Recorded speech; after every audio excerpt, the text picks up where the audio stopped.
नहीं चाहिए। चलिए, हमारे साथ 4 रिपोर्टर्स हमारे फील्ड से जुड़ गए। विकास भदौरिया अहमदाबाद में मौजूद है, अभिषेक उपाध्याय भी हमारे साथ जुड़े हुए हैं, आशीष कुमार सिंह भी हमारे साथ है और अहमदाबाद से ही मनोज्ञा लोईवाल भी हमारे साथ है। मैं सबसे पहले अभिषेक आपका रुख करूंगी। अगर जामा मस्जिद का शाही इमाम इतनी बड़ी बात करते हैं तो कहीं ना कहीं मुसलमानों से एक तरीके से ये अपील भी है उनकी कि वोट जो है वो बंटना नहीं चाहिए।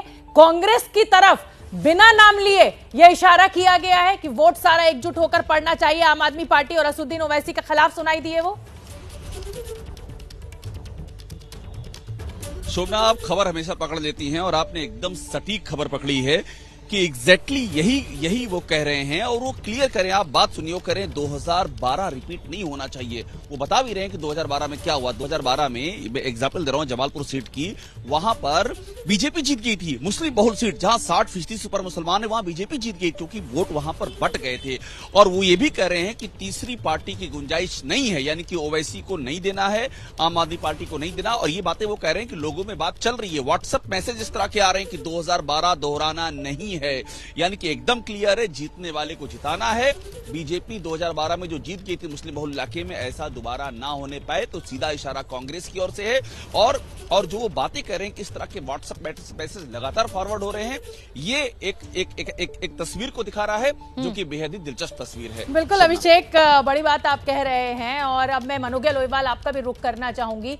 जो अभिषेक उपाध्याय कह रहे हैं, विकास हंस रहे हैं, मनोज्ञा आऊंगी आपके पास, पहले विकास का रुख कर लेती हूँ। विकास, आप क्यों हंस रहे हैं भाई? व्हाट्सएप मैसेज सर्कुलेट करने का हक सबको है। अगर मुसलमान वोटर इस तरीके की बात कर रहा है तो आपको हंसी क्यों आ रही है? पहले तो मैं ये जानना चाहती हूँ। नहीं शोभना, हमारे जो प्रोड्यूसर हैं शैलेंद्र, उन्होंने मुझे कुछ मैसेज पास ऑन किया और उसी बात पर लेकर चुहलबाजी चल रही थी, इसलिए मुस्कुरा रहे थे। लेकिन अब वापस खबर पर आ जाते हैं और असली मुस्कुराहट की बात जो आपने कही वो मैंने बता दी आपको। लेकिन दरअसल ये जो शाही इमाम का बयान है, ये सीधा सीधा बीजेपी को बहुत बड़ा फायदा पहुंचाएगा। ये जो जिसको कहते हैं ना सेल्फ गोल किया है शाही इमाम ने। देखिए, जो बीजेपी की पूरी राजनीति है गुजरात में, वो एकदम हिंदुत्व की राजनीति करती रही है और लगातार बीजेपी का जोर इस पर रहता रहा है। आपने अगर मैनिफेस्टो देखा हो, 3 प्रमुख बातें उसमें थी। 1000 करोड़ रुपया मंदिरों के जीर्णोद्धार के लिए रखा था, एंटी रेडिकलाइजेशन सेल बनाने की बात उन्होंने अपने इस मैनिफेस्टो में कही है, ये जो और समान नागरिक संहिता की बात कही है। ये जो तीनों मुद्दे हैं वो हिंदुत्व की राजनीति की ओर इशारा करते हैं और गुजरात की राजनीति को समझने वाले जानते हैं कि किस तरह से हिंदुत्व की राजनीति के दम पर ही बीजेपी यहाँ पर पिछले 27 सालों से काबिज है। अब जब दूसरे दौर का की वोटिंग होने वाली है, उससे पहले शाही इमाम का ये बयान निश्चित रूप से बीजेपी को सीधा सीधा फायदा पहुंचाएगा। जो व्हाट्सएप पे चल रहा था, जो चुपचाप पर्दे के पीछे खेल चल रहा था, वो सामने लाके शाही इमाम ने अपनी कौम का नुकसान कर दिया है, मुझे लगता है शोभना। ठीक है, तो अब मैं आशीष आपका रुख करना चाहूंगी। देखिए, विकास का आकलन यह है कि इस तरीके से अपने पत्ते खोल देने से हिंदू वोट जो है वो और एकजुट होगा और उससे कहीं ना कहीं नुकसान होगा। लेकिन हमें यहां यह भी याद रखना चाहिए, आशीष आपको याद होगा बिहार के सीमांचल में असदुद्दीन ओवैसी ने बेहद नुकसान किया था और आरजेडी बहुत सारी सीटों पर बहुत कम मार्जिन से हार गई थी क्योंकि मुसलमान वोट डिवाइड हो गया था। तो क्या ये नुकसान यहां पर गुजरात की धरती पर आप कांग्रेस को होता हुआ देख रहे हैं आम आदमी पार्टी और AIMIM के दावे की वजह से?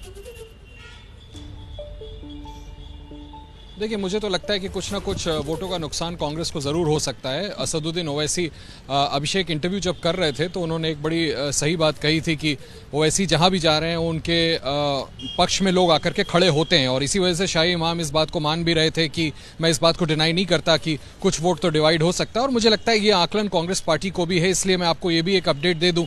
अब तो मेरा ख्याल 1 घंटा भी नहीं बचा है अब चुनाव प्रचार थमने के लिए। जितने भी मुस्लिम बाहुल इलाके अब वोटिंग के लिए जाने वाले हैं सेकेंड फेज में, आज मोहम्मद अजहरुद्दीन को यहां उतारा गया है, इमरान प्रतापगढ़ी को यहां पर उतारा गया है। मैंने देखा बांद्रा ईस्ट मुंबई के MLA ज़ीशान जो बड़े पॉपुलर हैं, यंग लीडर हैं, उनको यहां उतारा गया है। तो कांग्रेस अपनी तरफ से भरसक प्रयास कर रही है इन्हीं 2 फैक्टर्स को ध्यान में रख करके कि सामने असदुद्दीन ओवैसी और आम आदमी पार्टी की चुनौती है कि कोशिश ये की जाए कि भड़ूच में अगर जो नुकसान हुआ है, जबकि वहां पर पहले फेज में मैं आपको बता दूं 45% मुस्लिम डोमिनेटेड डिस्ट्रिक्ट्स होने के बावजूद 3 बीजेपी के सिटिंग MLA 5 में से, तो कहीं ना कहीं कांग्रेस को इस बात का रियलाइजेशन है और मुझे लगता है इस वजह से कांग्रेस भरसक प्रयास कर रही है कि किसी भी तरह से वोट जितना डिवाइड होने से रोका जा सके उतना किया जाए। और साथ में शोभना, अगर आप मुझे अलाउ करें तो मैं अभिषेक को कॉम्प्लीमेंट भी जरूर करना चाहूंगा कि ये बहुत ही एक्सीलेंट और बहुत बढ़िया इंटरव्यू उन्होंने किया है। अभिषेक, आपने सुन ही लिया होगा और अच्छी बात है, हमारी पूरी टीम एबीपी न्यूज की जो है वो रात दिन एक किए हुए है। सबसे पहला अपडेट, हर इंटरव्यू सबसे पहले, हर बारीक नजर जो है चुनाव की वो आप तक पहुंचा सके। मनोज्ञा, आपका मैं रुख करना चाहूंगी। आपने तीनों रिपोर्टर्स को सुन लिया है। मेरा आपसे सवाल यह है कि क्या आपको ऐसा लग रहा है, मुसलमान वोटर पर क्योंकि बात हो रही है, शहरी इलाके में ये वोटर बंटकर मतलब जो बच रहा है वो जा रहा है, कांग्रेस का नुकसान कर रहा है, शहरी में माफ कीजिए बीजेपी का नुकसान कर रहा है, और ग्रामीण इलाके में ये कांग्रेस का नुकसान कर रहा है। ये जो वोट डिवीजन की बात चल रही है, इस बाबत में कह रही हूं आपसे। शोभना, मैं एक बात जरूर कहूंगी कि हम लोग जो समझ रहे हैं वो आप सिर्फ मुसलमान वोटर देख रहे हैं, लेकिन मुसलमान वोटर भी इस समय दो भागों में है। यानी कि एक पहली जनरेशन और एक ये दूसरी जनरेशन, जिसने पिछले 2 दशकों में सिर्फ और सिर्फ बीजेपी का राज देखा है। इसलिए उन्होंने दंगे नहीं देखे, उन्होंने धंधा देखा है, उन्होंने काम देखा है। इसलिए मुसलमान वोटर भी एक हद तक थोड़े से बटे हुए नजर आएंगे, लेकिन वो जनरेशन वाइज नजर आएंगे, जो कि खुद वो भी जानते हैं कि उन्हें आगे किस तरह से बढ़ना है।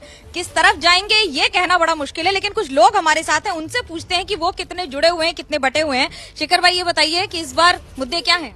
मुद्दे सबसे बड़ी है सिक्योरिटी की, जो जैसे कि हम लोग इस स्टेट से बिलोंग नहीं करते हैं। 2005 में मैं आया, लेकिन इस स्टेट की खासियत ये रही है कि अगर अपने फैमिली को मैं छोड़ के यहाँ पे रहूं 2-3 साल के लिए बाहर, तो मुझे सोचना नहीं पड़ता है कि मेरे फैमिली सेफ है कि नहीं सेफ है। बहुत बड़ी बात है। आपके लिए मुद्दा क्या होगा? बिल्कुल, मेरे लिए भी एक तो सिक्योरिटी मुद्दा है मैडम, एक डेवलपमेंट है। जैसे इन्होंने कहा सिक्योरिटी, मेरा घर जो है मैडम, आज मैं अपने मेड को और कुक को, हम लोगों के अपने घर की चाबी देके जा सकते हैं, वो पीछे से आके अपना दरवाजा खोल के चाबी अपना काम निपटा के चले जाते हैं। लोगों का भी इसमें बहुत बड़ा योगदान होता है। मुद्दा क्या होगा इस बार? महंगाई, तानाशाही, सब ये मुद्दे ही है। यहाँ पर इन लोगों का बहुत ज्यादा चलता है, जो चाहे वो करते हैं, बहुत तानाशाही करते हैं। परिवर्तन चाहिए हमें इस बार। और दूसरा ये है कि अभी हिंदुस्तान के अंदर जो सिस्टम चल रहा है, पूरे विश्व में आप देखने जाए तो धर्म के आधारित पॉलिटिक्स